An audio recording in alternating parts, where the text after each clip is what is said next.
সম্মানিত আমন্ত্রিত কলম সৈনিক, জাতির বিবেক, আমাদের লেখক সৈনিক, জাতির বিবেক হিসাবে সাংবাদিক বন্ধুরা, আমার আসসালামু আলাইকুম। অল্প সময়ের ব্যবধানে আমাদের উপজেলার আহ্বানে আপনারা এখানে উপস্থিত হওয়াতে আমি এবং আমার সংগঠনের পক্ষ থেকে আপনাদেরকে মোবারকবাদ, অভিনন্দন জানাচ্ছি। সম্মানিত ভাই সকল, আজকে তো অনেক কথা,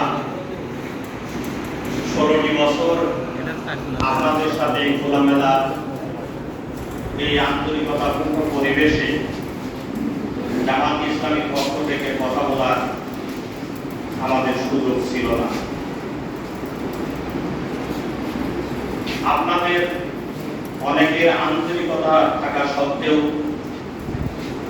সত্য আপনারা প্রকাশ করতে পারতেন না। এটা আপনাদের দুর্বলতা নয়, পরিবেশের কারণেই আপনারা এখনই আপনাদের কলম সৈনিক হিসাবে অনেক ক্ষেত্রে আপনারা করতে পারেননি। এটা আপনাদের দুর্বলতা নয়, আপনারা পরিবেশের শিকার হয়ে করতে পারেননি। এর জন্য আপনাদের প্রতি আমাদের সহানুভূতি, আমাদের আন্তরিকতা, আমাদের সহযোগিতা পূর্বেও ছিল, এখনো থাকবে ইনশাআল্লাহ। সম্মানিত ভাই সকল, আপনারা জাতির বিবেক, আপনারা কলম সৈনিক, সত্য প্রকাশের স্বতন্ত্র প্রহরী। আপনারা দেখেছেন বাংলাদেশ জামাত ইসলামের নেতা এবং কর্মীরা আমরা 16টি বছর আমাদের বাড়িতে ঘুমাতে পারি নাই, আমার বিছানায় আমি শুতে পারি নাই, আমার পরিবারের সংবাদ, আমার সন্তানের লেখাপড়ার খোঁজখবরও নেওয়ার সুযোগ অনেকখানি আমাদের দৈহিক হয়ে গেছে। আমাদের বসবাস ছিল বাঁশের চাল, লিচুর বাগান, ক্ষেত খামার, মশা কাটবে অথবা এই 16টি বছর নিদারুণ অসহায়ত্ব জীবনযাপন করতে আমাদেরকে হয়েছে। আমাদের অনেক মায়ের মুখ খালি হয়েছে, অনেক মন বিধবা হয়েছে, অনেক মন স্বামীহারা হয়েছে, অনেক পিতা তার কলিজার পুত্র সন্তানকে হারিয়েছে। এমনি ভাবে একটা নাতা কলের বৃষ্টি আমরা নির্যাতিত হয়েছি। আজকে আমাদের সম্মুখে এই কথা বলার যে সুযোগ পেয়েছি, এর জন্য মহান রবের দরবারে হাজার শুকর। আজকে এই কথা আমাকে স্মরণ করিয়ে দিচ্ছে, বাংলাদেশ নয়, সারা বিশ্বের ইসলামী আন্দোলনের নেতৃত্ব দানকারী বিশিষ্ট সংগঠন পাবনার গৌরব, পাবনার অবস্থা, সাবেক দুটি মন্ত্রণালয়ের সকল মন্ত্রী মৌলানা মজিবুর রহমান ইজারাকে জুডিশিয়াল কিলিং এর মাধ্যমে হত্যা করা হয়েছে। আপনারা জানেন আমাদের 17 জন এই ধরনের কেন্দ্রীয় নেতৃত্ব শূন্য করা হয়েছে। আমাদের সংগঠনের সেক্রেটারি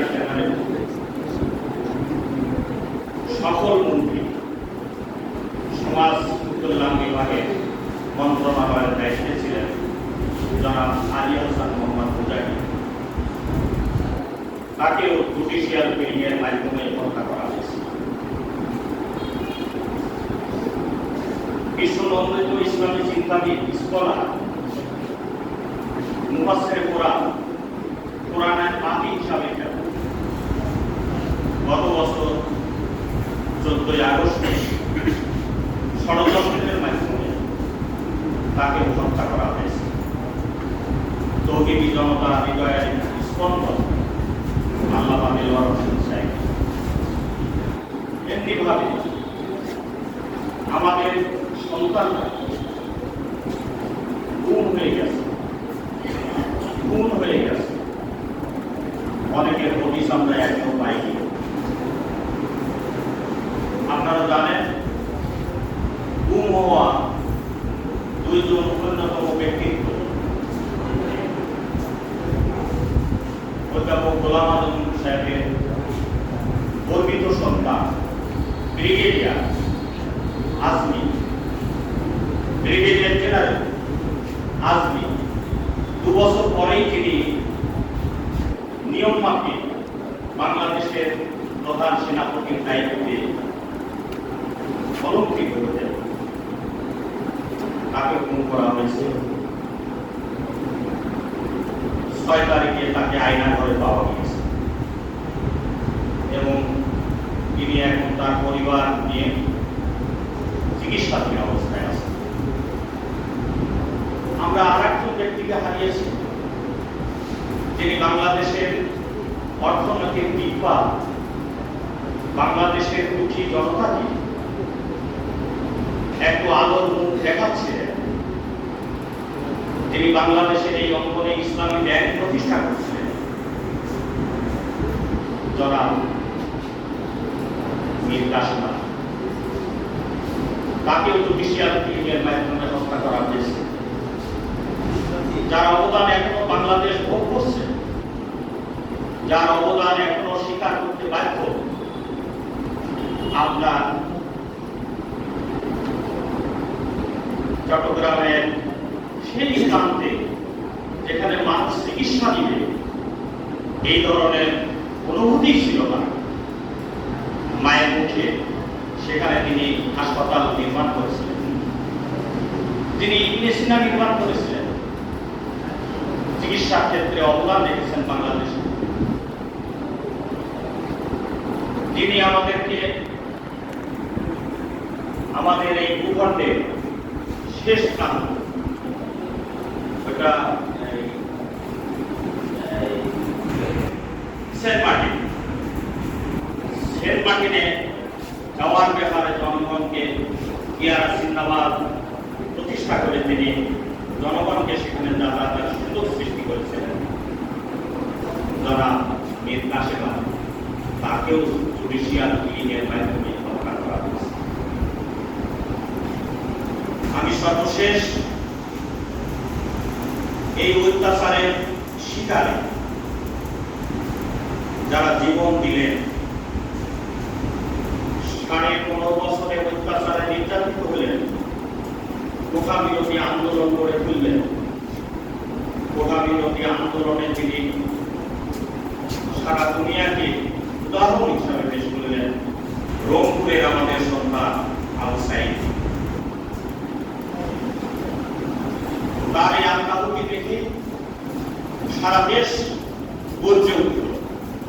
সারা দেশের দামাল সন্তানরা আমাদের বিশ্ববিদ্যালয়ের হলগুলি থেকে বেরিয়ে আসলো, জীবন দিল। পথচারী, দোকানদার, আপনি বলেন মুগ্ধ নামে যে ছেলেটি ওই আন্দোলনে পানি বিতরণ করছিল, পানি চাই বলে চিৎকার করছিল, এমনি একটা ছেলেকে গুলি করে হত্যা করা হলো। আপনার বিবেকের কাছে জিজ্ঞেস করি, ওই মাসুম বাচ্চারা যারা সাথে খেলছিল, হেলিকপ্টার দিয়ে গুলি করে হত্যা করা হলো সেই মাসুম বাচ্চাদেরকে, তার কি অপরাধ ছিল? এই ধরনের একটা বিভীষিকাময় পরিবেশের মধ্যে আমাদের দিন যাপন করতে হচ্ছে। আল্লাহর বিশেষ রহমত আমরা ওই আমাদের সন্তানদের, আমাদের ভাইদের যারা 5 জুলাই থেকে 5ই আগস্ট পর্যন্ত জীবন দিল, এই দেশকে আবার দ্বিতীয় স্বাধীনতায় উন্মুক্ত করল, সেই সব ভাইদেরকে আমাদের সন্তানদের রুহে মাগফিরাত কামনা করছি। সম্মানিত ভাই সহ, বাংলাদেশ ইসলামী জামাত ইসলাম এই অঙ্গনে দীর্ঘদিন যাবত কাজ করছে। আপনার মানুষের জনদরদি হিসাবে এই সংগঠন আপনাদের পাশেই কাজ করছে, আপনাদের সাথেই কাজ করছে। চারবার বাংলাদেশের পার্লামেন্টে আমাদের সম্মানজনক অংশগ্রহণ প্রতিনিধিত্ব ছিল।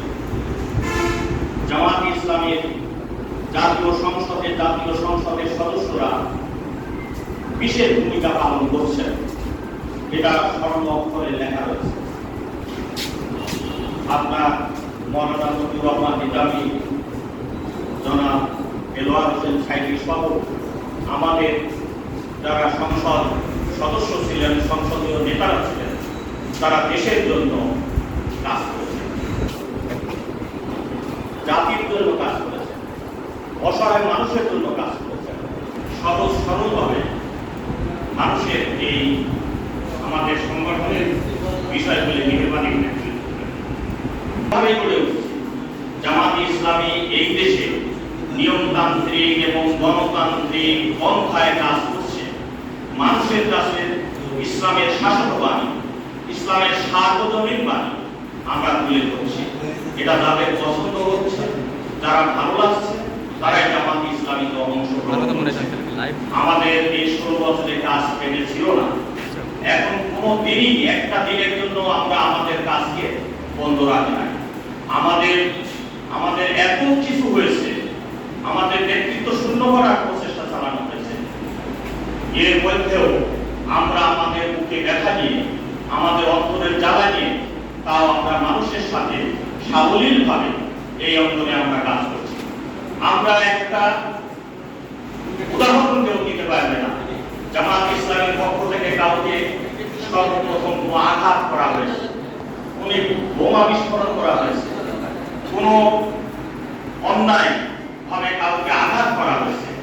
এই ধরনের আল্লাহর মেহেরবানিতে একজন মানুষও এই ধরনের কোন দৃষ্টান্ত স্থাপন করতে আপনারা পারবেন না।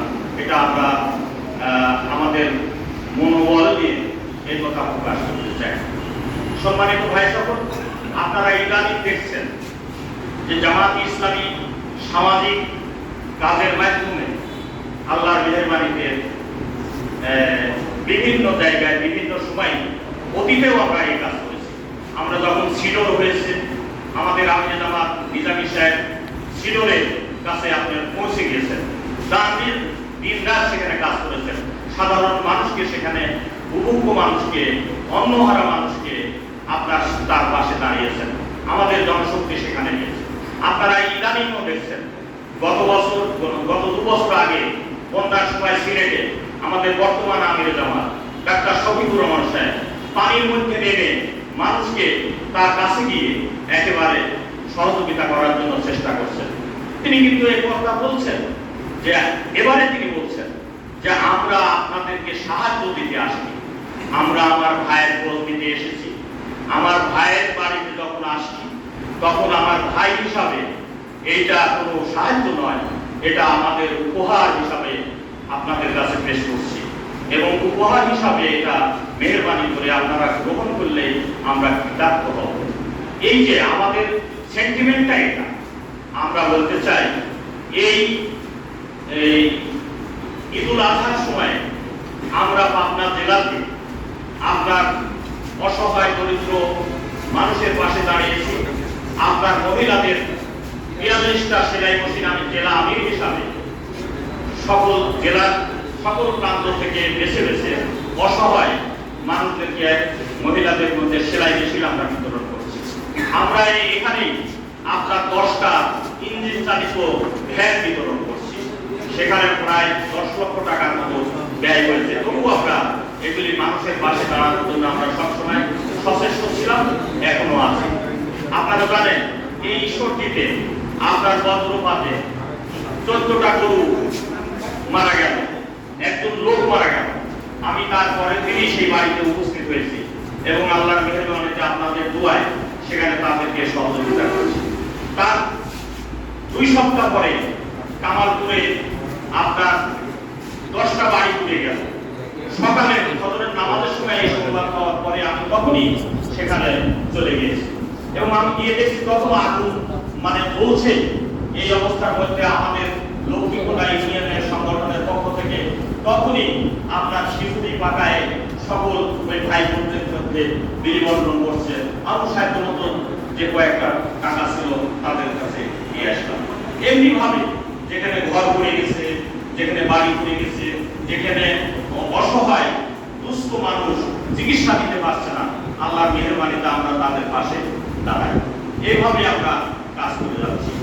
এর পরেও আমাদের সম্পর্কে বিভিন্নভাবে হলুদ সাংবাদিকতায় আপনারা ব্যাপক নাম করবেন, সকলেই না, দুই একজন এই ধরনের আছেন। আমরা বিনীতভাবে আলোচ করতে চাই ওই বন্ধুদের, আপনারা সত্য প্রকাশ করেন। এভাবে হলুদ সাংবাদিকতা করে সাংবাদিক অঙ্গনকে কালিমামুক্ত করা থেকে আপনারা বিরত থাকেন। সম্মানিত ভাই সকল, সাংবাদিক পেশা একটা মহান পেশা। এই পেশার মধ্যে এই ধরনের 2-1 আপনারা হলুদ সাংবাদিকতা করে এই মহান পেশায় যারা রয়েছে তাদেরকেও এইভাবে আপনারা অপমান করছেন। এর জন্য আমরা আসলেই দুঃখিত। সম্মানিত ভাই সকল, এরপরে বলতে চাই, জামাত ইসলামী একবার দেখছেন এই মাসের 1 তারিখে জামাত ইসলামীকে নিষিদ্ধ ঘোষণা করা হলো। আমরা পরিতাপের সাথে, দেশবাসী পরিতাপের সাথে লক্ষ্য করল যে সংগঠনের 4টা সংসদে ভূমিকারা রেখেছেন, যে সংসদের মহান জাতীয় সংসদে জামাতের ভূমিকা ছিল, সেই জামাত ইসলামীকে কোন মানে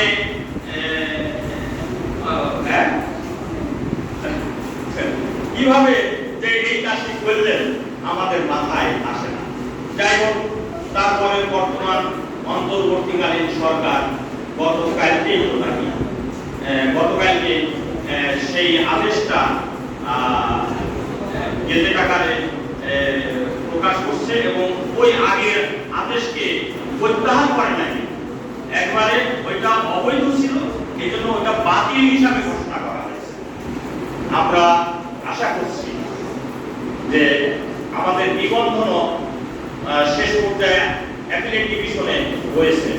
আমরা আগামী সপ্তাহে অ্যাপিলেট ডিভিশনে আমরা সেটা আরজ করব, আর্জি পেশ করব এবং সেখানে আমরা আইনিভাবে লড়াইয়ের মাধ্যমে সত্য নিষ্ঠ হিসাবে, সত্য দল হিসাবে জামাত ইসলামী তার পাওনা বুঝে দিবে এবং নিবন্ধন আমাদের সংগঠন পাবে ইনশাআল্লাহ। সম্মানিত ভাই সকল, এরপরে বলতে চাই, জামাত ইসলামী গণতান্ত্রিক এবং নিয়মতান্ত্রিক পন্থায় কাজ করছে। ইতিপূর্বে যত নির্বাচন হয়েছে, সকল নির্বাচন, জাতীয় নির্বাচন, স্থানীয় নির্বাচনে আমরা অংশগ্রহণ করেছি। সামনেও কয়েকটা নির্বাচন হয় নাই, সেগুলি ছিল অবৈধ নির্বাচন, সেগুলি ছিল পাতানো নির্বাচন, সাজানো নির্বাচন, প্রহসনের নির্বাচন। মানুষের ভোট অধিকারকে খর্ব করা হয়েছে, মানুষের মৌলিক অধিকারকে খর্ব করা হয়েছে। সেই অবস্থা থেকে দেশ মুক্ত হয়েছে। আগামীতে অন্তর্বর্তীকালীন সরকারের মাধ্যমে যে নির্বাচন হবে, সেটা 6 মাস পরে হোক, 9 মাস পরে হোক, 1 বছর পরে হোক, 2 বছর পরে হোক, বাংলাদেশ জামাত ইসলামী সেই নির্বাচনে অংশগ্রহণ করবে ইনশাআল্লাহ। এবং মানুষের ম্যান্ডেট নিয়ে, মানুষের সমর্থন নিয়ে জামাত ইসলামী সংসদের অবদান রাখবে ইনশাআল্লাহ। সম্মানিত ভাই সকল, এরপরে আমি যে বিষয়টি বলতে চাই তা হচ্ছে, ইসলাম হচ্ছে সার্বজনীন। ইসলাম কিন্তু হিন্দু, মুসলিম, বৌদ্ধ, খ্রিস্টান, আপনারা দেখছেন ইতিমধ্যে তকমা লাগানো হয়েছে যে জামাত ইসলামী জঙ্গি সংগঠন হিসাবে ওর মন্দির ভাঙছে, অসাম্প্রদায়িকতার কথা বলে তারা সাম্প্রদায়িক দাঙ্গা সৃষ্টি করছে। আমরা পরিষ্কার করে বলতে চাই এবং আমাদের আমিরে জামাত 5 তারিখে আমাদের উদ্দেশ্যে বক্তব্য দিয়েছেন কারোর বাড়িতে হামলা করা যাবে না, অগ্নিসংযোগ করা যাবে না, লুটপাট করা যাবে না, চাঁদাবাজি করা যাবে না। এই ধরনের কোন কর্মকাণ্ডের সঙ্গে জামাত ইসলামী জড়িত নয় এবং জড়িত থাকবে না, কোনোদিনই জড়িত থাকবে না। ইসলাম এটা পছন্দ করে না। দুর্নীতি মুক্ত অবস্থায় ওই সময়ের মন্ত্রণালয় পরিচালনা যারা করেছেন তারা এই দায়িত্ব পালন করেছেন। সারা দেশের কাছে, সারা দুনিয়ার কাছে এটা বিরল ইতিহাস। আমরা বলতে চাই জামাত ইসলামী এই ধরনের লোকই তৈরি করছে দুর্নীতি মুক্ত সমাজ কায়েমের জন্য, সুবিচার কায়েমের জন্য, মানুষের ন্যায্য অধিকার পাওয়ার জন্য, গরিব অসহায় মানুষের পাশে দাঁড়ানোর জন্য। ওমরের মতো আমরা দেশ করতে চাই, আবু বকরের মতো আমরা দেশ করতে চাই। আমরা সেই ধরনের খিলাফত চাই। হযরত ওমর ফারুক রাদিয়াল্লাহু তাআলা এই কথাই বলেছিলেন, ফোরাত নদীর কূলে যদি একটা কুকুর মারা যায়, কাল কিয়ামতের দিনে আল্লাহর দরবারে আমাকে জবাবদিহির সম্মুখীন হতে হবে। তিনি দেখেছেন রাতের অন্ধকারে নিজে আটার বস্তা মাথায় নিয়ে জনগণের পাশে দাঁড়িয়েছে, উরুক্ষ জনতার পাশে দাঁড়িয়েছে। এটা আমাদের ইতিহাস, এটা আইডল। অতএব সেই হিসাবেই জামাত ইসলামী ওই খিলাফতের রাজত্ব অনুসরণ করে তার জনশক্তি কায়েম করছে। আমরা আজকে আপনাদের মাত্র জাতির কাছে আহ্বান জানাতে চাই, জামাত ইসলামীর হাতকে আপনারা মেহেরবানি করে শক্তিশালী করুন। আপনাদেরকে একটা সুন্দর কল্যাণমুক্ত রাষ্ট্র জামাত ইসলামী উপহার দেবে। এই আহ্বান জানিয়ে আপনাদের সকলের সুখ শান্তি এবং সমৃদ্ধি কামনা করে আমার কথা শেষ করছি। ওয়া মা আলাইনা ইল্লাল বালাগ। আসসালামু আলাইকুম ওয়া রাহমাতুল্লাহ।